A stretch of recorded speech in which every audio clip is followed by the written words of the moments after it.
Hello everyone, my name is Patrick, and I figured before I continue and finish this project, I should introduce the project and the customer. I'm here to tell you right now, we don't care. Let me tell you something. We don't care. When he asked me to build him a TV stand, I said, draw me a picture, and this is what he drew.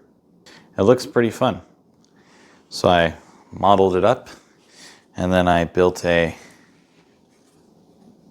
itty bitty version of it to figure out all the angles.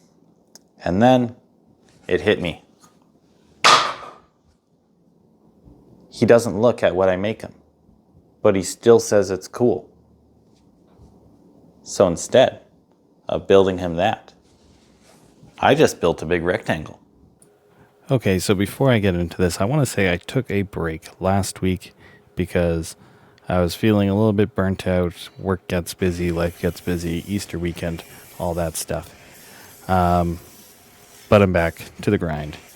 And I started off by rough cutting all of my pieces before kicking a box and moving over to the jointer. And I gotta quickly say, using this jointer with longer boards is quite difficult because the support is about 18 inches, so I really need to figure that out, especially because I have another project where I'm going to be running minimum slightly longer than 8-foot boards through it, and they're going to be hardwood, so that's going to be fun. But after running them flat, I brought them over to the table saw. Now there's a tiny period of time in between me running them through the table saw and the jointer. In that time, they moved quite a bit, so the result of the boards was not flat. And this was kind of annoying. So I ended up using the electric hand planer and jointing my edges with that, running it through again, and getting fairly good results. But my boards were more warped than I would like them to have been. So I used dowels to try and ensure the alignment, and I used 48 dowels for this top panel, or it might be the bottom, I don't actually know which one it is, and I didn't use any dowels for the other panel. But I will say, when you're doing a project, take a moment and have some fun with it, and just play a little bit. Take that break when you can. It's nice. It's a nice break to have, like this. I don't even know what I'm doing, but it's nice. So after I had got all my dowels and I tried clamping it together, I actually broke a clamp because the boards were that twisty and they did not want to go together very well. So I had to use a lot of pressure, and that's unfortunate that we lost the clamp. Getting it apart was equally hard. I had to use a chisel and pry it open, and then I glued it together, reclamped it together. It went down easier the second time, I gotta say. But I was using a sledgehammer and a maple block, I think. Maybe I was using my mallet. Moving on to the second panel, as I said, I did not use dowels on it. I just glued it, but I did use a block to try get it as flat as I could, and I made absolutely no progress whatsoever in getting it flat. As you can see, gaping hole. But I did clamp it quite interestingly to try and accommodate or get that slightly less, and it sort of worked. It wasn't super great, but it was well enough to work with. And then I clamped the small pieces together, the sides, and I used all of my clamps pretty much on these two boards. So I recently watched a video with Adam Savage talking about tools he never uses, and he mentioned he had an electric hand planer by Ryobi that he bought 10 plus years ago, and it's still in the box. He's never taken it out. I have to say the electric hand planer was the hero of this story, because it did get my boards pretty close to flat, and I made pretty quick work. Like, I got all 4 of these pieces to a level of flatness where I could put them through my planer. So once again, after I got my boards pretty flat, I jointed one edge, and then I move over to the table saw, and I had to make them 13 inches wide because that's the limit of my planer. So 13 inches is where I had to go with, and this worked pretty smoothly. I didn't really notice any big warping on the boards, but my off-feed table has sunk in a bit because I've moved it a bit, so I need to re-level it out again.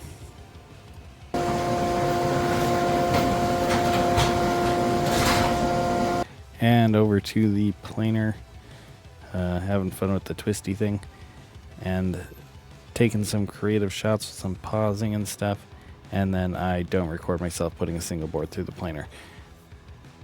I have all of my boards at a state where I am happy to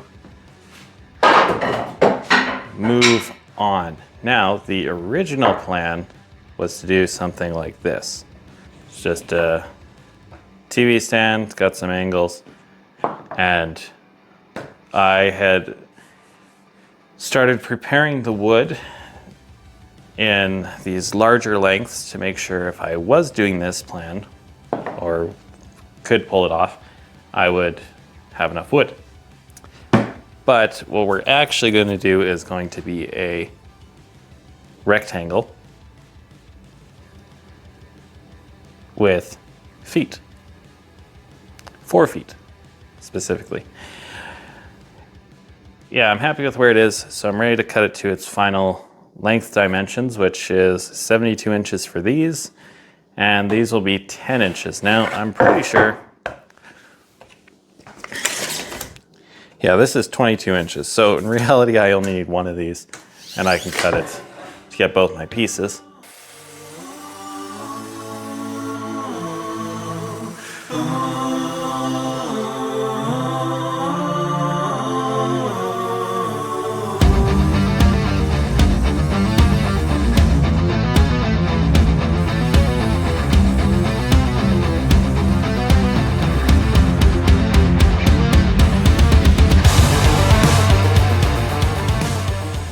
Okay, my material is about 1.5 inches, so I'm going to go in to 3/4 of an inch for my center line.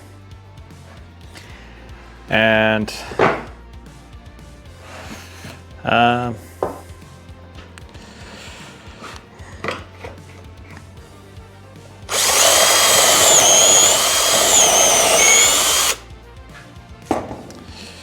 so after you get the first one from there, 1-inch pin or 1/2-inch pin, drop it in.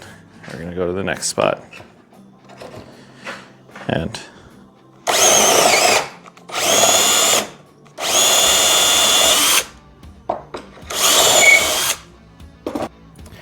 I bought some dowels off Amazon. They come in a brown box. I'm not going to say the brand. They were 1/2 inch and they were 2 inches long, and they are very loose. I don't think I would recommend them. Like, I can buy a 1/2-inch dowel from my big box store, and it's going to have a nice tight fit in these holes. These were extremely loose, and I didn't like it. actually very loose. Yeah, so I got like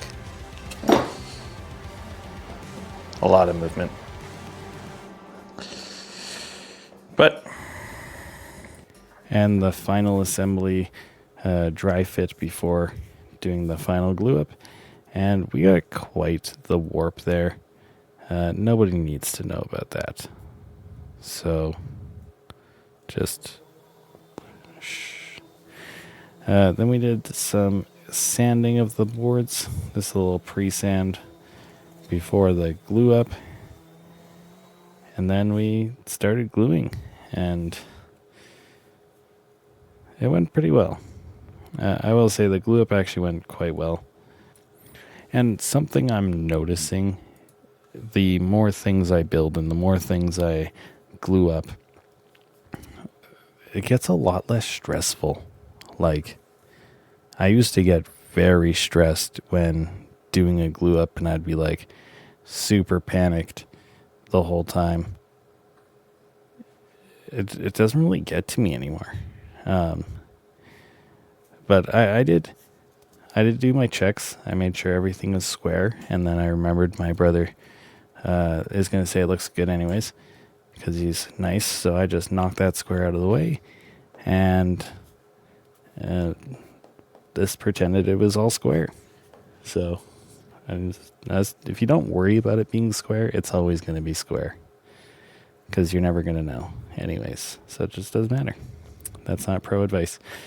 The feet are measured 11 inches from the outsides, the sides, and 1.5 inches in. And they're just these nice cast iron flange, 1 inch diameter for the pipe. And I liked them. They worked well. It was about $70 for a set of 10 pipes and 10 flanges. I do flange top and bottom, so I'd technically need another set of flanges if I wanted to use up all of these pipes. But, I mean, there's going to be a matching coffee table to go with this TV stand eventually. So I'll just have to order one more set. But, yeah, installing the feet was a pretty easy process. I just repeated it 4 times. And made sure that everything was kind of square as I went along and level. It's going to be on carpet, so there's some forgiveness. But the project's coming to a close, and it's good.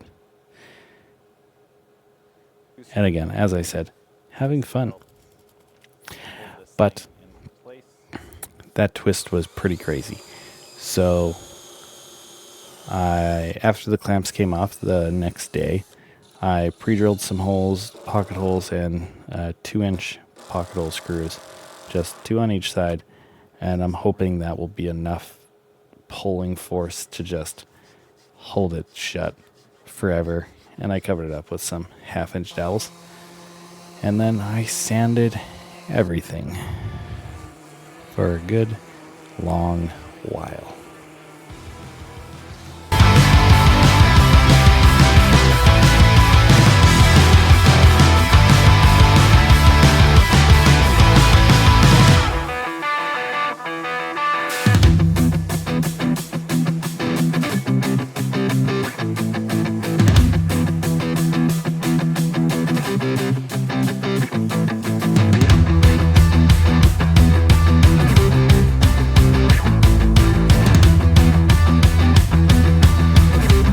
And now I'm adding a nice bevel on the inside. It's about 1 inch and a bit deep of a bevel. And then I do a 1/2-inch bevel on the outside. And I wanted to just make it look a little bit bigger on the inside, and a little bit sleeker. But I only did it on one side, so if my brother doesn't like it, he can just flip it around. And lastly, I applied the stain. It's True Black by Minwax, and okay, there's so many videos where they say don't use Minwax stain, it looks like crap. I have to disagree because it's a budget option. I agree that it's a budget option, but I don't think it's a bad budget option. I've never had the results and be like, wow, that is the worst thing I've ever seen. Granted, I've never used a really high-end finish before, but I don't know, I've never had any issues with it. I got my My bed frame that's right next to me is finished with ebony minwax. Minwax, yeah. And that's 4 years old, and it looks fine. It hasn't really diminished at all. Our benches for our kitchen table are minwax, no sealant after that, and one of them is like 4.5 years old, and it gets sat on every single day. It seems to be holding up fine. So I think using minwax is totally cool. That's all I gotta say about that. I have no issue using it. It's fine. I think you can use it too. It's a good option. It works.